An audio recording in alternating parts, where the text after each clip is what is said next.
देखो जी, खून में ही गर्मी है, गुजर है। 365 दिनों आंधी हो तूफान हो, वर्कआउट में छोड़ता, ट्रेनिंग कराना ना छोड़ता, और जो अपने तरफ आया उसको, मतलब चाहे छोटा है या बड़ा है, उसको सिखाना या उससे कुछ भी सीखना कभी भी इसमें करता। ऐसा नहीं है कि छोटे नहीं सिखाते। हमारे यहाँ किराएदार के बारे ज़रा तगड़े हमसे बोल देख रहे, अरे कैसा गुजर है। एक दिन ऐसा आई एक्सरसाइज ने मैंने 10 मिनट में कर दी, मतलब पुशअप मारना एक बार में 150, स्टैंड पे पैर रख कर खत्म। चिनअप मारना 50 चिनअप एक बार में, 2 सेट का फ्रंट करा, 2 पैर खत्म। बार डिप्स मारना 50-60 न्यू मार देता। तो मेरा hello guys, welcome to the brand new episode of the great Indians. आज हमारे साथ एक एथलीट हैं, बॉडी बिल्डर भी हैं, प्लस वो गुरुजी भी हैं। देखो, मैं तो उन्हें पर्सनली गुरुजी ही कहूँगा। मेरा भी एम है इनके पास आके ट्रेनिंग लेने का। देखते हैं कब पूरा होता है। तो ज़्यादा बड़ा इंट्रोडक्शन ना करते हुए सीधा भाई से मिलते हैं, सैंडी भाई से। भाई जी नमस्कार। नमस्कार भाई, कैसे हो? बहुत अच्छे, आप बताओ आप कैसे हो? मैं बढ़िया, बस आप लोग आगे हो ज़्यादा अच्छे हुए। तो पहले तो बहुत बहुत धन्यवाद आपका हमारे चैनल के लिए टाइम देने के लिए। नहीं, आपका बहुत धन्यवाद। आप हम जैसे लोगों को हम तो काबिल समझा कि आप हमारा इंटरव्यू ले रहे हो, वरना हम काबिल ना है चीज़ के। सैंडी भाई को टाइगर भाई बोलते हैं फिटनेस के वर्ल्ड में, कि टाइगर भाई का जिम है, टाइगर भाई का जिम है। तो मैं भी टाइगर ही बोलूंगा आज। आप तो बोलोगे भाई, आप तो बड़े हो। तो टाइगर का मतलब तो पता ही आप लोगों को कि टाइगर तो टाइगर ही होता है जंगल में। तो टाइगर, इस फील्ड के आप टाइगर हो, तो टाइगर ये बताओ कि कैसे आया आप इस फील्ड में। अपने शुरू से आप ये बताओ कि मैं कहाँ आपकी एजुकेशन हुई। आप यहाँ इसी गांव के, लोकल गांव के हैं, हम कोटला में बैठे हैं, भाई का जिम है। और कैसे आप बचपन से ट्रेनिंग करते थे, या इस फील्ड में आपका जिम खोलने का, आपके इतने स्टूडेंट पूरी लगभग पूरी दिल्ली में, बाहर के भी लोग आपको ट्रेनिंग लेते हैं आपसे ऑनलाइन भी, और काफी इंडिया में आपका नाम है। तो कैसे आप लोग, मतलब आपने कैसे एक जजमेंट लिया कि मैं इसी, कैसे डिसीजन लिया कि मेरे को इसी ये फील्ड चूज करनी है? भाई फील्ड का तो देखो मुझे भी समझ नहीं आया, टाइम टू टाइम अपने आप ही चेंज होती चली गई। पहले स्कूल में थे, छोटे थे, तो जैसे अब देखो जी, खून में ही गर्मी है, गुजर है, तो समझने लगे कि हाँ भाई बॉडी होनी चाहिए। और मैं था पतला, तो मेरे टीचर भी बोलेंगे, अब तो कैसा गुजर है, इतना पतला है, तुम्हारे घर में दूध दही ना ही है, वो थोड़ी लगेगी बात यार। तो फिर जैसे 9th में चढ़ा, तो फिर मैं अखाड़े में चला गया। तो अखाड़े में गए, वहाँ भाई जो बड़े थे हमारे सीनियर, वो कुछ शब्द लगाए करे। मैंने कि ना भाई मुझे जिम करना है। तब भगा लीजिए, वहाँ करें मिट्टी खोद। तो मिट्टी खोदते रहे, फिर 2 महीने गए, फिर छोड़ दिया, फिर 1 महीने गए। स्कूल टाइम भी बता रहा हूँ कोई, फिर होते होते स्कूलिंग पूरी तरह। फिर आपकी एज कितनी थी उस टाइम? उस टाइम एज मेरी होगी कोई 15-16 साल। 15-16 साल में आपको लग गया था लत कि भाई मेरे को कुछ ना कुछ करना है, तगड़ा होना है। लेकिन 15-16 साल में कोई, हाँ, क्योंकि भाई रोज की रोज टीचर बोल रहा है, बच्चे बोलेंगे स्कूल के, हमारे यहाँ किराएदार के बारे ज़रा तगड़े हमसे बोल देख रहे, अरे कैसा गुजर है, बताओ। मैंने कि चलो कोई नहीं। तो वो लगते लगते ना ऐसा लगा कि यार हमें मोटा होना चाहिए, बॉडी नहीं होती, ऐसा लगे मोटा होना चाहिए। तो फिर चले गए हम भी अखाड़े। लेकिन अखाड़े में जाने का फायदा नहीं हुआ, क्योंकि हम तो सिर्फ झाड़ू ही लगाए रहे अखाड़े में। करवाएगा कोई ना, झाड़ू है, चल सफाई करता है। चलती रही वो नशा धीरे धीरे अंदर घुसता गया। आज 2 महीने गए, फिर पेपर आगे छोड़ दिए, फिर 6 महीने गए, फिर पेपर आगे, फिर भाई 12वीं करी, 12वीं के बाद फिर कॉलेज गए। कॉलेज में मैं जालचन से किया हुआ है। फिर वहाँ से फिर कॉलेज में से जैसे ही 2nd ईयर था, तो 2nd ईयर में थोड़ा सिस्टम से खराब हो गया कॉलेज में, झगड़े के चक्कर में। फिर हमारे घर वाले ने बंद करवा दिया कॉलेज। एक भाई था हमारा, उसका अलग लगा गई थी, तो चलो जी वहाँ से कॉलेज बंद हो गया। फिर घर रहे। फिर पर्सनली बताऊँ तो जब इतना नशा लग चुका था, जब तक कॉलेज में गए ना, कि एक टाइम एक्सरसाइज करनी जरूरी है। और से बताओ तो उस टाइम ना क्रिएटिन भी बड़ा महंगा है कराया। मुझे आज भी याद है, 3 भाई मिलके क्रिएटिन खरीद के लाए थे उस टाइम, और क्रिएटिन के रेट है 5000 रुपये। तो सोचो 100 ग्राम क्रिएटिन आया होगा सब पे, और मैं खा कर जिम में चल गया मैं। और हम भी देखे गए छोटे छोटे ना, वो उनकी क्रिएटिन चल रहा है, तो कह रहे भाई क्रिएटिन चल रहा है भाई का। तो ऐसी ही लाइफ गुजरती गई, सप्लीमेंट के बारे में समझते गए, बड़े से पूछते गए, जिसने जैसी राय दी, किसने कहीं चने खा लिए, किसने कहीं केला खा लिए। तो धीरे धीरे दिमाग ना और जगह की बदली, इस जगह में घुसता गया, इसके बारे में सुनता गया, इसके बारे में सुनना पसंद करता गया, और अपने आप ही धीरे धीरे चीज़ें इतनी पता चलती गई कि भी चने खाने, सोयाबीन खाने, केला खाने, चीकू खाना है, खजूर खाने हैं, ये खाने नेचुरल चीज़ें है, ये नेचुरल नहीं है, ये अननेचुरल है, इसके साइड इफेक्ट इसके नहीं है। गर्मी में क्या खाना है, सर्दी में क्या खाना है, किससे क्या होता है। तो धीरे धीरे आपसे बड़े हो, जैसे आप बड़े जिम में कर रहे हो, आपने एक चीज़ बता दी वो बैठ गई, एक ने एक चीज़ बता दी वो बैठ गई, वो बैठते बैठते बैठते बैठते फिर थोड़ा सा पढ़ाई वढ़ाई शुरू कर दी इनके ऊपर। फिर मैं ट्रेनर बन गया। ट्रेनर भी कैसे बना, मैं जिम विम करता था तो बॉडी का शौक था, और फिर मैं बॉडी के लिए कंपटीशन खेलने के लिए स्टार्ट हो गया, भाई मुझे खेलना है। खेलने की तैयारी करी तो पता चलती है बड़ी पैसे लगते हैं खेलने में, तो जेब देखी खाली, अंडा को भी पैसा ना, फिर छोड़ दिया। भाई सब हर समय अलग अलग होता है, पहले समय अलग था, आज का समय अलग है। लेकिन हाँ, मेहनत करते रहे तो वही समय मिल गया कि आज किसी चीज़ की भगवान ने हमारे पास कभी नहीं छोड़ रखी है। बिल्कुल ठीक है, तो छोड़ दिया फिर जिम। फिर कहीं सोची कि यार पहले पैसा कमाऊँ फिर बॉडी बनाऊँगा। फिर मैंने ना ऐसा करा हो 20,000 रुपये कमा लिए। फिर मैं करते करते करते करते 20,000 रुपये छोड़ कर मैंने सेट कर लिया, मैंने कि अब तक कॉम्पिटिशन खेल लूँगा।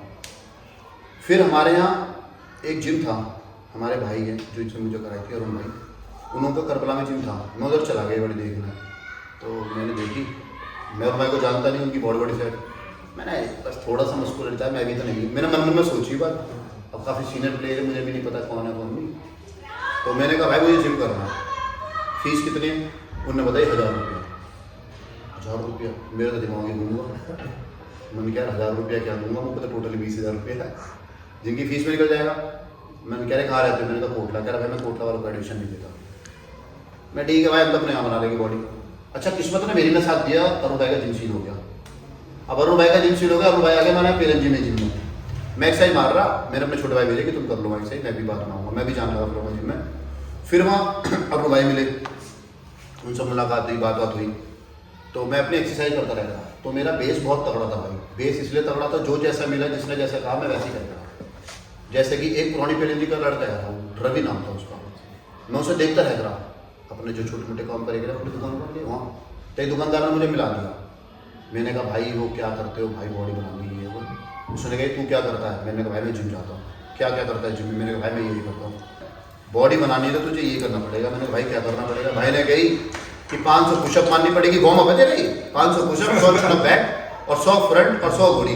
अच्छा, मैं आज बड़ा होगा तो मुझे समझ आई है कि ये बहुत ओवर ट्रेनिंग हो गई है। बिल्कुल। अदरवाइज मैं सही बताऊं तो बेसिक जो बच्चा जिम में घुस रहा है, सीरियस नोट में बताऊं, उसके लिए बहुत बेनिफिट है, क्योंकि मैंने किया हुआ है। मैं ये करने के बाद मतलब मुझे लगी अपने अंदर कॉन्फिडेंस, अरे इतना 15-20 मिनट में हो जाएंगे, बट 15-20 मिनट में ना हो, वो 15-20 मिनट में ना हुए, उनने करते करते मुझे 1 घंटा लगा पहले दिन, दूसरे दिन वो 50 मिनट, तीसरे दिन वो 30 मिनट, 40 मिनट। एक दिन ऐसा आई एक्सरसाइज मैंने 10 मिनट में कर दी। मतलब पुशअप मारना एक बार में 150, स्टैंड का पैर रखकर खत्म। चिनअप मारना 50 चिनअप एक बार में, 2 सेट का फ्रंट करा, 2 पैर खत्म। बार डिप्स मारना 50-60 न्यू मार देता। तो मेरा बेस स्ट्रॉन्ग था, बेस स्ट्रॉन्ग बनते बनते ऐसा बन गया, इनकी मुझे आदत लग गई। आज भी मेरे जिम में कोई नया बच्चा आता है, भाई किसी से पूछ लेना, और मेरे पास बहुत टाइम से कर रहा है एक्सरसाइज। मैं लड़कों को पहले यही कराता हूँ, एटलीस्ट तुम्हारी हेल्थिंग में तो पावर आए, नेचुरल टेस्टोस्टेरोन तो बूस्ट हो, नेचुरल तो बूस्ट है। अब डायरेक्ट बेंच के नीचे लिटा दिया। जब बच्चा इतना मार के, जब जिस दिन बेंच पे जाएगा ना, जिस दिन मैं पहली बार बेंच पे जाएगा भाई, 20 kg इधर, 20 kg इधर, लोहे का वेट और 20 किलो की रॉड, 7 किलो वजन पहली बार में मार दिया मैंने 10-12 मिनट। तो मुझे बड़ा इजी हो गया करना अपर बॉडी के लिए। तो ये उन बच्चों के लिए खासकर है जिनका बेस नहीं बना, जो जिम जाना चाहते हैं, खासकर 16-17 साल की उम्र के बच्चे। ये मत सोचो कि भाई माल लेना है, ये लेना है, वो लेना है, अपनी ये एक्सरसाइज करो और तुम्हारे लिए ये एक्सरसाइज बहुत ज़्यादा भाई सीरियस नोट पे, क्योंकि तुम्हारी डाइट उसी हिसाब से, हमारी भी डाइट उसी हिसाब से थी। घर का खाना खा लिया, दाल पी ली, खिचड़ी खा ली, चावल खा लिया, अंडा खा लिया, ये होगा, तो उसमें इतनी कैलोरीज बन होगी। ज़्यादा बन करोगे तो तुम मोटे भी नहीं होगे, ये भी सच है, बिल्कुल ना बॉडी बनेगी। तो करते करते गुरु इसके बाद चीज़ें पता चलती गई, आगे आगे घुसते गए। फिर अरुण भाई ने मुझे ऐसे ही देखा बेस कि भाई बेस तगड़ा, मैं यही करेगा। अरुण भाई ने मेरे भाई से बोली, मेरा छोटा भाई बहुत सुना कि यार जिस दिन भी खेलेगा ना, तैयारी करेगा, ये चैंपियन बनेगा। मैंने कहा भाई सच में बनूंगा? यार हाँ। मैं भाई मुझे तैयारी कराओ, मैं बनूंगा, खेलूंगा। तो पहली तैयारी कराई, 20,000 रुपये जोड़ रखे, उनने तैयारी की। अब भाई 1.5 महीने में खत्म हो गई। खत्म हो गई। मैं बैठा भाई मैंने कि भाई मैं कैसे बताऊँ कि भाई पैसे खत्म हो गए। अब वो अपनी जेब से थोड़ी लगाया था, वो भी तैयारी करेंगे। तो मैंने क्या करा, चुपचाप जिम छोड़ दिया। 3-4 महीना जिम छोड़ दिया और मैं कोई दूसरे काम करने लगा। तो काम वाम करने लगा, उन कामों में पैसा वैसा नहीं आए। फिर वो 20,000 भी खत्म हो गए तब तक। फिर एक दिन मैंने ठान लिया, कंपटीशन था मार्च में, बात है सन 2008 की। 11वें महीने में मैं रुपये रख गया। मैंने कि भाई मुझे तैयारी करनी है। मेरा वजन हो गया था भाई 55 किलो, मुझे खेलना है 60 किलो में। कह रहा यार तू कब गेन करेगा, कब तू कटिंग करेगा? मार्च में कंपटीशन आ जाएगा, फरवरी मार्च में दिल्ली स्टेट होता था भाई, पहले दिल्ली स्टेट, पहले कंपटीशन ही होते थे 2, YMCA और दिल्ली स्टेट और एक मिस्टर इंडिया, 3 कंपटीशन। तो भाई बवाल होते थे वो कंपटीशन। दिल्ली स्टेट मैंने खेला है 94 में, हिमाचल बन हुआ था, बहुत बड़े कंपटीशन हुआ करते, बहुत जोर लगता था खेलने में। और खेलने में जो लगता था, जीतने में जितना जो लगता था, और पूरी इंडिया के बच्चे आते थे, पूरे नेक्स्ट लेवल। भाई मैं बता रहा हूँ, मुझे तो समझ में नहीं आई मैं जीत कैसे था। ठीक है, तो भाई 11वें महीने में तैयारी करी, गेनिंग करी। भाई 26 जनवरी को मैंने कहा वेट चेक कर, मैंने वेट चेक करा भाई, मेरा वेट गेन हुआ खींच तान के, मेरे कहा 63 किलो, 63। मैंने कहा भाई ठीक है, मैंने किस में खेलूँगा, कह रहा देखते हैं भाई। 63 kg गेन हुआ, मैं बिलो 60 में खेला। तो ऐसा कुछ भी नहीं होता कि हमें 90 किलो गेन करना है, 60 किलो में आना है। तुम्हारा मसल मास गेन होना चाहिए, बस फैट गेन होने से कुछ नहीं होता। 63 गेन हुआ और मैं 60 किलो में खेला, पहली बार में चैंपियन बना, पहली बार में नेशनल गया, नेशनल में टॉप 5 में आया। और भाई उसके बाद मैं कोचिंग लग गया, और उसके बाद से मैंने आज तक का रिकॉर्ड है 365 दिनों, आंधी हो तूफान हो, वर्कआउट में छोड़ता, ट्रेनिंग कराना ना छोड़ता। और जो अपने तरफ आया उसको, मतलब चाहे छोटा है बड़ा है, उसको सिखाना या उससे कुछ भी सीखना कभी मिस नहीं करता। ऐसा नहीं कि छोटे नहीं सिखाते। छोटे जैसे कि मैं बताऊं, मेरे पास कितने स्टूडेंट आते हैं जो डॉक्टर होते हैं, तो भाई उन्होंने मेरे को सिखाया ये ऐसे ऐसे ऐसे, उनसे समझ के वो भी सीखा। फिर कुछ कोर्स करे, कुछ फिटनेस इंडस्ट्री के कोर्स करे। कोर्स तो खैर वो जो लोग कराते थे हमें पहले आते थे, ठीक है, बट वो है कि किताब से तुम्हारा ना, जैसे हम चेस्ट पहले छाती बोले, फिर चेस्ट बोलने लगे, लेग्स का क्वाड मसल बोलने लगे, इनर थाई बोलने लगे, एडक्टर बोलने लगे, उसमें ये वर्ड तुम्हें बोलने पड़ते हैं और ये वर्ड तुम्हें कोचिंग के लिए काम आते हैं और कुछ नहीं है। थोड़ा प्रोफेशनल लगता है आदमी जब ये वर्ड बोलता है, तो वर्ड होता है थोड़ा प्रोफेशनल लगता है कि भाई आदमी बाहर बैठ के किसी अच्छे जिम में कोचिंग कर रहा है, सर मैम किसी से भी बात कर रहा है, आज अपने क्वाड मसल पे करेंगे, ग्लूट्स पे ट्रेनिंग करेंगे, ये करेंगे वो करेंगे, तो उनको लगता है हाँ एजुकेटेड लड़का है और इससे सही। अदरवाइज प्रैक्टिकल हमें पहले आता है बहुत कुछ। तो वहाँ से शुरू होगी अपनी जर्नी। उसके बाद मैंने जिम खोल लिए, फिर जिम खोला, मुझे राहुल मिला। सबसे पहले मेरे पास राहुल ही आया है राहुल, सबसे पहले राहुल ही आया मेरे पास। बट राहुल की भी कुछ घर की कंडीशन ऐसी थी कि इसका भी ऑन ऑफ होता रहा। देखो हमारे इंडिया में ऐसे बहुत सारे बच्चे हैं जो बहुत काबिल हैं, बट ये है कि घर की कंडीशन, बॉडी बिल्डिंग बहुत महंगा भाई, ठीक है। और समहाउ मैं आपको बताऊं 9, 10, 11, 12, 13, 14, 15, 16 तक इसमें कुछ नहीं था। आज फिर भी कंपनी आपको फाइनेंस कर रही है, यहाँ से वहाँ से पैसे मिल रहे हैं। आप जैसे भाई यूट्यूब से लड़कों को फेमस कर रहे हैं, उनको काम मिल रहा है यहाँ से वहाँ से ना, तो थोड़ी बहुत अर्निंग हो रही है। अदरवाइज भाई अपनी जेब से ही लगाना और एक मेडल और सर्टिफिकेट नीचे लेके आना और वापसी वही 10,000 रुपये की ड्यूटी लग जाना सुबह शाम की ट्रेनर की, नथिंग भाई, कुछ भी नहीं था। इसके अलावा कोई स्कोप नहीं था, स्कोप नहीं था, कोई सोर्स से इनकम नहीं थी। 10,000 में आदमी हर साल के 2 कंपटीशन खेलेगा, एक कंपटीशन में 50,000 रुपये लगते थे, 1 लाख रुपये 2 कंपटीशन के हो गए भाई, ठीक है। और पूरे साल कोचिंग करके वो पैसे उठाता था। मैंने अभी ऐसे किया, मेरे भी ऐसे होते थे। 10,000 तनख्वाह एग्री, 5-6,000 माल वाले के चले जाएंगे, 2,000 की डाइट हो जाएगी और 2,000 का पेट्रोल डल जाएगा भाई। तो ऐसे 5-7 साल निकल गए भाई। बट ये गेम मैं सीरियसली बताऊँ तो उन लोगों के लिए ठीक है जिन पे अच्छा पैसा है, बेस अच्छा है। गरीब भाई भी करना चाहते हैं, करो, बहुत अच्छी बात है, बट उसके साथ साथ काम भी करो। ऐसा मत करो गरीब बच्चे के साथ ये हो रहा है कि भाई हमें जिम ही करना है, माँ बाप को फोर्स कर रहे हैं। भाई मेरे भी माँ बाप है, किसी के भी माँ बाप किसी का शौक पूरा नहीं करा सकते। इट्स अ पार्ट ऑफ शौक, प्रोफेशन। मेरा भी खुद बाद में बना, मेरा भी शौक ही है, बिल्कुल, है ना। तो शौक के लिए माँ बाप को टॉर्चर करना ठीक नहीं है। देखो अब आपका बच्चा है, ये वो जो भी है XYZ, अब वो आपसे बोलता है पापा मेरे को तो गाड़ी लेनी शौक के लिए। शौक में गाड़ी के थोड़ी पैसे देंगे। अगर ये प्रोफेशनल कार रेसर बनेगा तो बात अलग है ना। बिल्कुल, वो भी पता नहीं कब बनेगा, पता नहीं कितनी गाड़ी ठोकेगा, कितनी जाएगी, पता चल रही जब तक बना तब तक घर ही डूबूगा। तो उन बच्चों के लिए मैं, मेरे पास भी बहुत आते हैं भाई, तो मैं थोड़ा सा राय उनको ये दूंगा कि भाई काम भी करो, बॉडी भी बनाओ, और ज़रूरी नहीं है कि तुम गेम खेल के चैंपियन बनोगे, ठीक है। अपना करो, धीरे धीरे बढ़ने की कोशिश करो। हमें भी देखो भाई इतना साल लग गया, 8, 9, 10, आज देखो 14-15 साल हो गए करते करते। अब जाके कोई 1.5 साल बाद हमें भी थोड़ा तो बाहर, नहीं तो हम भी भाई ऐसे कर रहे थे। और देखो आप आज तो जिम बंद है, अदरवाइज आप आओगे ना, मैं कभी भी मालिक की सीट पर ना बैठता, क्योंकि आदत पड़ गई काम करने की। ट्रेनिंग कराना, खुद करना, ट्रेनिंग करना, लड़कों को ले जाना, कॉम्पिटिशन खिलाना, तो अच्छी आदत है। लोगों ने सपोर्ट भी कर रहे हैं, ये भी कर रहे हैं।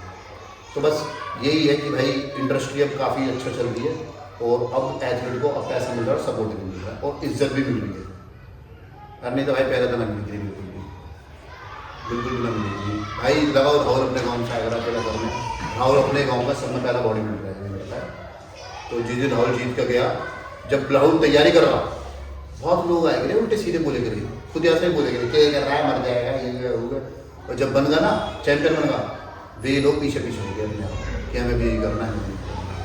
तो ज़रूरी है मुसीबत आनी इंसान के ऊपर, सच बताऊं तो ज़रूरी है मुसीबत आनी इंसान के ऊपर, वरना तुम्हें वक्त की तादाद का नहीं पता चलेगा। बिल्कुल सही। अच्छा टाइम ही रहेगा तो क्या टाइम देगा, जब बुरा टाइम नहीं देगा तो क्या देगा। बिल्कुल, बहुत बढ़िया लेसन दिया है कि मुसीबत आना भी जरूरी है लाइफ में, तभी आपको पता लगता है कि आपके साथ कौन है, क्या करना है आपने। और मुसीबत नहीं होती टाइगर भाई, वो एक रास्ता है आगे वाला। एक्चुअल में मुसीबत के बाद जो रास्ता दिखेगा, असली रास्ता वही होता है जो मुसीबत के बाद दिखता है। वरना आप कंफर्ट जोन में रहोगे लाइफ टाइम में, मुसीबत नहीं आएगी तो आदमी प्रोग्रेस नहीं कर पाता, बिल्कुल भी नहीं कर पाएगा, उसको पता नहीं चलेगा। मेरा मानना है कि जब तक आपके ऊपर बहुत बड़ा मुसीबत का पहाड़ ही टूटा है कोई, तब तक आप आगे बढ़ोगे ही नहीं, अपने कंफर्ट जोन में रहोगे और उसी कंफर्ट जोन में मर जाएगा इंसान। जिस दिन मुसीबत आ गई तो समझ लो तुम्हारी तरक्की स्टार्ट होगी। हाँ, उसी दिन तरक्की स्टार्ट है। बिल्कुल सहमत हूँ मैं इस बात से।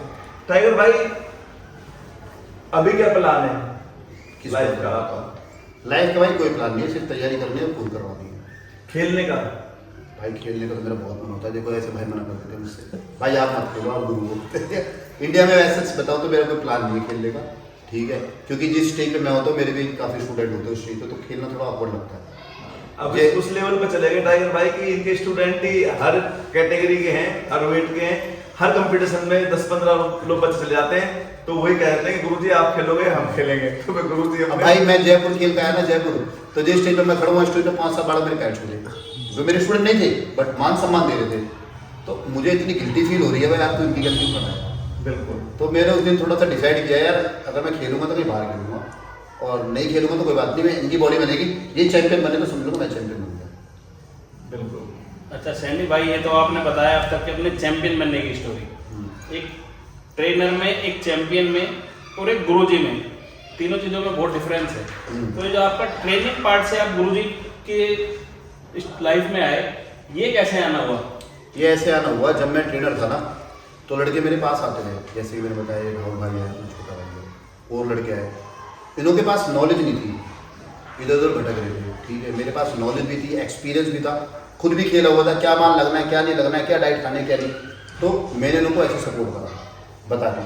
तो जब इनको सपोर्ट करा, इन्होंने मेरे को मान सम्मान देना शुरू करा, भाई गुरु भाई गुरु भाई गुरु भाई, 1 से 2, 2 से 4, 4 से 40, 40 से 400, तो ऐसे बढ़ते गए। तो वही एक मान सम्मान बढ़ते बढ़ते बढ़ते बढ़ते बढ़ते ट्रेनर से जिम का मालिक ही बन गया और गुरु भी बन गया। अब आपके पास कितने स्टूडेंट्स हैं? यार ऐसे तो गिनने से कम हो जाते हैं ना। अच्छा ये बताओ कि जैसे कोई नया टीनेजर है और आपको ज्वाइन करना चाहता है, तो उसको क्या प्रोसेस है? जिम आओ, सबसे पहले तो मेडिकल टेस्ट कराओ अपने, जो कि बहुत ज़रूरी है। अगर कोई मेडिकल कंडीशन ख़राब है तो डॉक्टर से जाके उसको ठीक करो, ठीक है, क्योंकि अगर कोई अपने जिम पे आके मेडिकल कंडीशन में ख़राब आ गया, उसको कुछ हो गया, बिल्कुल, तो सारा ब्लेम हमारे ऊपर जाता है भाई, ठीक है। तो जब आप जिम आओगे, ट्रेनिंग करोगे और हमें दिख रही है हाँ भाई कैपेबल है करने लायक, और लड़का घर से भी सपोर्ट कर सकते हैं, तो मैं उसको बताऊंगा, उसको सपोर्ट करूंगा। अदरवाइज ऐसे नहीं कि भाई घर में नहीं दाने यार अम्मा चली माने, वो कहानी भी खराब है कि यार अपने शौक के चक्कर में, चल मैं कह रहा हूँ तुमने 2-3 लाख रुपए लगा के कर्जा लेके अपनी बॉडी पे लगा के तुम चैंपियन भी कर गए, उसके बाद क्या? उसके बाद क्या? 1 साल एक कॉम्पिटिशन में तो भाई आदमी फेम नहीं ले जाता ना, हर साल नया सचिन खड़ा है बीच पे, है ना, सब तैयारी कर रहे हैं अब। तो इसलिए तो उन बच्चों को तो मैं भाई बिल्कुल कह रहा हूँ, मेरे भाई तू बॉडी सी बना, थोड़ी सी मैं तुझे ट्रेनर लगा दूंगा, तो अपने धंधा कर, वहाँ जाकर जब तू 40-50 साल हो जाएगा, 1.5 साल बाद, तब आज मैं करा दूंगा, मैं कहीं ना जाऊँ, ठीक है। और जो अच्छे घर से जो अच्छा करना चाहते हैं उन्हों के लिए मैं करवाता हूँ खूब बढ़िया तरीके से, जिनको हमारी फैमिली से सपोर्ट है, क्योंकि जिनको फैमिली से सपोर्ट है वो आगे जा सकता है बच्चा, जिनको फैमिली से सपोर्ट नहीं वो 1-2 साल बाद बंद है उसका कॉम्पिटिशन खेलना, ये 100% सत्य है। दोस्तों मैं आप लोगों को बता दूं, ये कोई टाइगर भाई का ईगो नहीं है या कोई एटीट्यूड नहीं है कि जो गरीब घर से होगा मैं उसको नहीं कराऊंगा। इनका इसको ये स्टेटमेंट देने के पीछे एक इंसानियत है, एक सच्चा दिल है, एक सच्चा इंसान है, क्योंकि ये बहुत लग्जरी गेम है बॉडी बिल्डिंग। जितने भी आज तक आपने इंटरव्यूज देखे, जितने भी बॉडी बिल्डिंग देखे, जितने भी बॉडी बिल्डर्स देखे, सब ये बताते हैं कि body building is a very luxury game. तो आप इसको अफोर्ड कर पाओ तभी आपको यहाँ आना है, ये कहना चाह रहे हैं सैंडी भाई।